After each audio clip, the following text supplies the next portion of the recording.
Morning to you, welcome.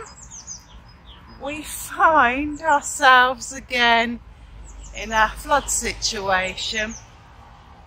It's maybe a week and a half since I last spoke to you. So we've been moving very slowly up the canal. We were advised not to go through the Pershore Bridges until the canal went down, at least until the green, so that would have been like 9.5 inches. Quite a long way, and I think I've been waiting quite patiently. However, this week we've had rain, and as you know, with rain comes water, and so we're back in the red. We're back on a flood alert. I've been told by the control room, the knowledgeable guy, that it may go up again. So I've pretty much gone into logical mode again. It's also very muddy. It's Thursday today. Last time it all kicked off on Friday. I'm meant to be away this weekend. Thursday today, when I went to bed, that gunrail was below the concrete. Yeah, and obviously we've risen quite a bit. The mud's still here, our friend. As I said, I've been on the phone to the control room, and I've possibly asked the worst question. Am I the worst boater out there? Did we make a foolish decision coming onto the River Avon in spring tide, spring rain? He said yes. He said last year and the year before they've had completely dry spring seasons. This year, obviously not so much. Come on, Willow in. She wasn't doing that yesterday. Yesterday she was jumping down.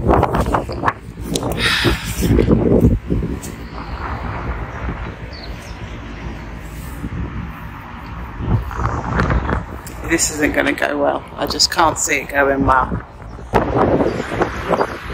This is what all the big fuss is about, is the Pershore Bridges. It's not this bridge particularly, it's the next bridge. So, and you can see the current coming through. So yes, you'd get through the middle of this bridge, but it's getting swiped by the next bridge is the issue. We're in red. There's nothing I can do at the moment. All I'm going to do now is listen for my lines, maybe get the gangplanks out ready, and deal with it as and when it unfolds. I feel like the worst boater in the world. I think we made the wrong decision. Just can't believe my misfortune. Or was it my naivety? Or even the fact that I'm a rubbish boater. We're back in a flood situation again. The boat's, well, used to it. I don't think I ever will be. So, the boat's rising. It's a beautiful day. I know we're going to lose the landing again. I need to put something in place again, but I just don't know what. I mean, there's a big hump of ground here, but I don't have anything to span that space. Obviously, as you know, our gangplanks are 6 foot long and completely inefficient. I've asked Dave to bring home some 10 foot long scaffolding, but I don't think he's going to get here in time. So we don't have a flood watch board here. I couldn't tell you whether we're in the, well, I know we're in the red, but there's no board to indicate as such. What they do have here is a tunnel that goes under the road. That tunnel is now a stream in itself. The water is coming again. That's the bridge we can't get through. That's the bridge that everybody's telling me we need to drop 19 inches to get, not under it, but to get through the next one on the other side. How can we be this unlucky? Seriously. I'm going to get the dogs off the boat, and then we're going to have to put something in place.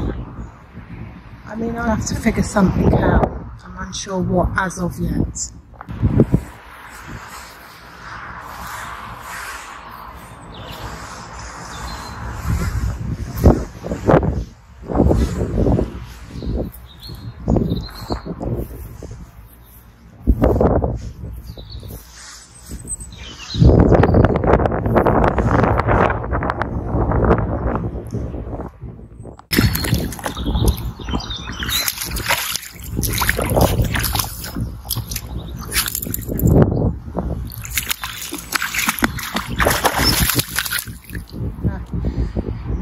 People wanted to go down that tunnel. That's not happening. So I've done a makeshift gangplank in hopes that we can get out. So my makeshift gangplank is now twice as long. Oh, 12 foot because each one is 6 foot. We lost the disabled fishing. A couple just came down to go through the tunnel. That's not there anymore. Only got 2 flood poles on here, so I'm a bit worried. I've attached the buoys back to the flood poles to keep us off the concrete. That's it. I've already tried Willow on my Ingenious. She's gone over it. It's straight to land. I mean, she can climb like a blooming goat, but I can't. And that's full of stinging nettles, so that's going to be a pain in the bum. What I'm using here is a table on its side for the metal struts. And that weight there is from our bow. That's what balances us out. I've dug it out from the depths of the bow. I've killed the boat in the meantime, and I'm using that to weight it all down. You can see the current. You can see it's very bubbly. And there lies the problem. So I can't get through there. So this is where Otter and I came, if you remember. It was a bit further in. We're now at what, 1, 2, we're on the 3rd one.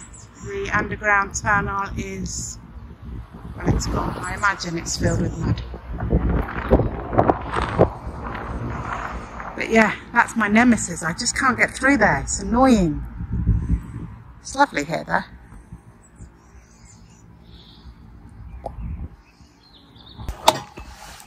There we are. The time is 20 past 12, so the day is now Friday. It would have been Thursday, but we're now on Friday. I'm going outside. Dave and I have set up some sort of gangway. He came home, delivered a ladder to me to give my 10-foot gangway some stability. That was a 5-hour round trip. Thank you for doing that, Dave. I'm ready for bed. However, the ropes are squeaking or straining. So I'm going to go out and I think I'm going to undo the front rope because that's the one that hasn't got a flood pole. I think I may move the boat back tomorrow and that's just for when the water comes down. But I need to go out at 20 past midnight just to check why my ropes are squeaking. So there's the ladder Dave bought me. It's not quite on the path yet.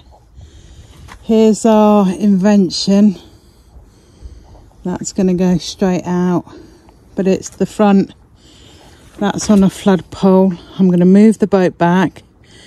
The reason I'm moving the boat back is because that buoy will do absolutely nothing keeping the boat off the side. That's the reason why we go up against flood poles. Initially, I didn't go near the flood pole because of the broken mooring landing. Willow would have struggled with that, especially at night time with her cloudy eyes. I'm going to go and see what's going on with the front rope. It's certainly a drop from the boat. It's quite high up. And obviously we have lots of mud. So this middle ring was a problem earlier. It was getting stuck around the bottom, so I've actually lifted it up onto the ropes. It's this one I'm worried about, this rope here. It's not on a flood pole. I did tie this really loosely. It's gone quite taut. It's still quite loose. Okay. It's pathetic, I know. As I say, I'm going to pull the boat back. Pull the boat back tomorrow. Yeah, and then, yeah. The water may go down, hopefully. Hopefully this whole gangplank is completely waste of time.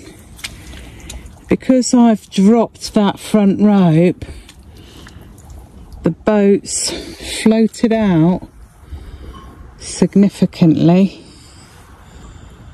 It's certainly very loose. You can see she's coming back in.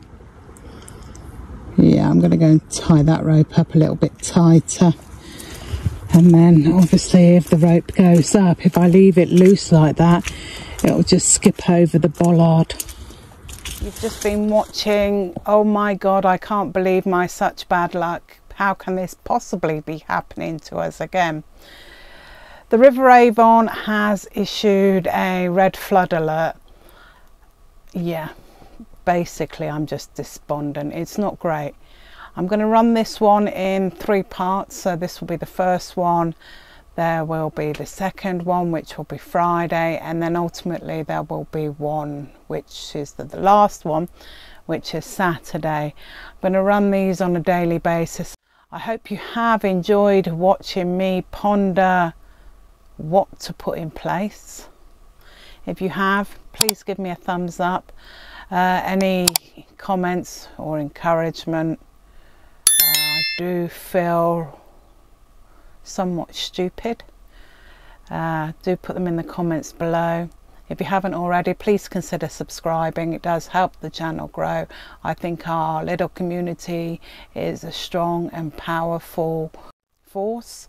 It helps me get through difficult moments such as this.